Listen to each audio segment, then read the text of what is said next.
আমরা দেখেছি আপনি আমাদের কথার মাঝে আপনি বারবারই বলছেন নবীর উদাহরণ দিচ্ছিলেন বা আপনি সবসময় আমরা জানি যে একদম বিগিনিং থেকে আপনি ধর্মকর্ম করে আসছেন। তো এই কারণেই কি আপনি দাড়িটা রাখা আপনি অনেকবার হজও করেছেন।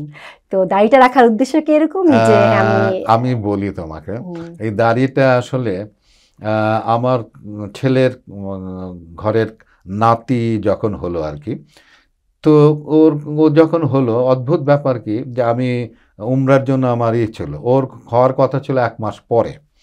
তো আমি চিন্তা করতেছিলাম আমি উমরা যাচ্ছি, জানি না ও মানে ওকে হওয়াটা আমি দেখতে পাবো কিনা।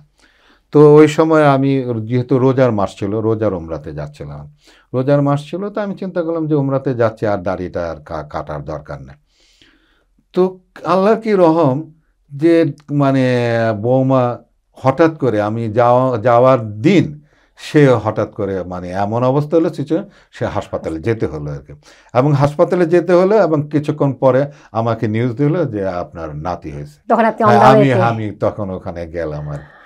আমি গেলাম, যাওয়ার পর আমি আমার নাতিকে দেখলাম।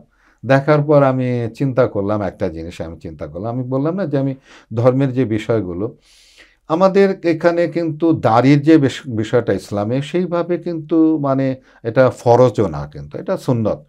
তো কিন্তু আমি আমার কাছে মানে ওখানে যাওয়ার পর আমি মদিনা শরীফে প্রথমে যাই, ওখানে যাওয়ার পর আমার মনে হলো যে সুন্নত, কিন্তু আমার রসুলের ছিল, দাড়ি ছিল।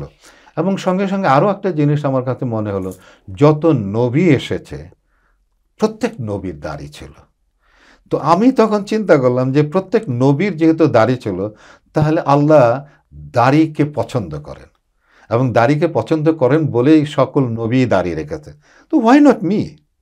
তো এই চিন্তাটা আমার যখন আসলো, আমি তখন চিন্তা করলাম না, আমি আর দাড়ি কাটবো না, আমি দাড়িটা রেখে দেবো। তখন মনে হয়নি যে আমি তার চরিত্রে অভিনয় করব বা অফার আসবে তখন আমি আমি কাটবো কিনা আমি বা এমনও রাখবো আমি কিনা। আমি কিন্তু খুব স্ট্রং মাইন্ডেড মানুষ, কিন্তু আমি এমনও চিন্তা করেছি যে আমার জন্য যদি এমনও কিছু আসে, আমাকে যদি এমন টাকাও অফার করে, আমি আর কাটবো না। কোনো চরিত্রের জন্য আমি হ্যাঁ, কাটবো না আমি সেটা। কাটবো না। এটা দিয়ে যদি হয় হবে, না হলে নাই।